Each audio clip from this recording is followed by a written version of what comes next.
আজকের ভিডিওটি যাদের কোমরে ব্যথা ও সামনে ঝুঁকে অনেকক্ষণ ধরে কাজ করেন, কোমর পিঠে যন্ত্রণা হয়, তাদের জন্যে এই 3টি আসন দেখানো হয়েছে।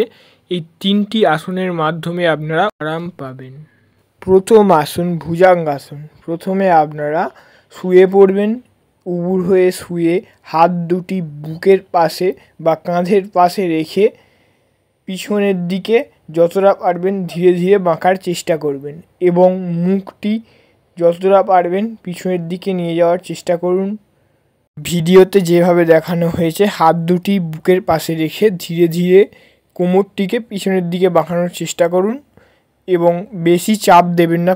প্রথম বেশি চাপ দিলে লেগে যেতে পারে এবং এইভাবে আপনারা 10 থেকে 15 সেকেন্ড হোল্ড রাখার চেষ্টা করুন প্রথম। তারপরে ধীরে ধীরে আপনারা টাইম বাড়ানোর চেষ্টা করবেন এবং যাদের পিঠের দিকে ব্যথা হয় তাদের জন্যে এইরকম অর্ধেকভাবে আপনারা প্রথম ভুজঙ্গাসন করুন। হাত দুটি একইভাবে বুকের পাশে রাখবেন এবং অর্ধেকটা ওপরের দিকে তুলে হোল্ড রাখার চেষ্টা করুন। পেটের নাভি ঠেকে থাকবে এবং শুধুমাত্র বুকটি ওপরের দিকে উঠবে। তারপরের আসন শলভাসন। হাত দুটি পায়ের নিচে ঢুকিয়ে নেব। তারপরে একটি একটি করে পা ওপরের দিকে তুলে হোল্ড করে রাখার চেষ্টা করব এবং হাঁটুটিকে সোজা রাখার চেষ্টা করব।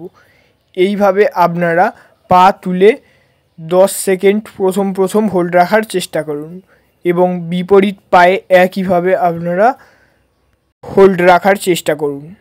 এইভাবে অবশ্যই আপনারা 2 থেকে 3 বার করবেন। আমরা অল্প করে দেখিয়ে দিয়েছি। তারপরে দুটি পা একসাথে উপরের দিকে তোলার চেষ্টা করুন এবং যতটা পারবে অল্প তুলেই হোল্ড রাখার চেষ্টা করুন। বেশি উপরের দিকে তোলার কোনো প্রয়োজন নেই।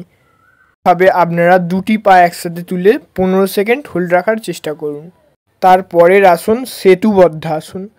তারপরে আপনারা ধীরে ধীরে সোজা হয়ে শোবেন এবং হাত দুটি পায়ের গোড়ালিতে বা পায়ের ওপরের দিকে ধরার চেষ্টা করুন যেভাবে ভিডিওতে দেখানো হয়েছে এবং শ্বাস গ্রহণ করতে করতে উপরের দিকে তুলে কিছুক্ষণ হোল্ড রাখার চেষ্টা করুন। এইভাবে আপনারা 10 থেকে 15 সেকেন্ড হোল্ড রাখার চেষ্টা করুন এবং ধীরে ধীরে টাইম আপ করবেন। অবশ্যই শ্বাস নিতে নিতে ওপরের দিকে তুলে হোল্ড রাখুন এবং এইভাবে আপনারা অবশ্যই 20 থেকে 30 সেকেন্ড হোল্ড রাখার চেষ্টা করুন। আবার শ্বাস নিতে নিতে এইভাবে আপনারা 4 থেকে 5 বার করবেন এবং প্রতিটি আসন করার সময় আপনারা খেয়াল রাখবেন শ্বাস প্রশ্বাস স্বাভাবিক রাখবেন। এইভাবেই প্রত্যেকটি আসন হোল্ড করে করে টাইম বাড়ানোর চেষ্টা করুন এবং প্রতিদিন এই আসনগুলি করার ফলে আপনাদের কোমরের ব্যথা ও পিঠের ব্যথা অবশ্যই দূর হবে এবং অবশ্যই আপনারা উপকার পাবেন।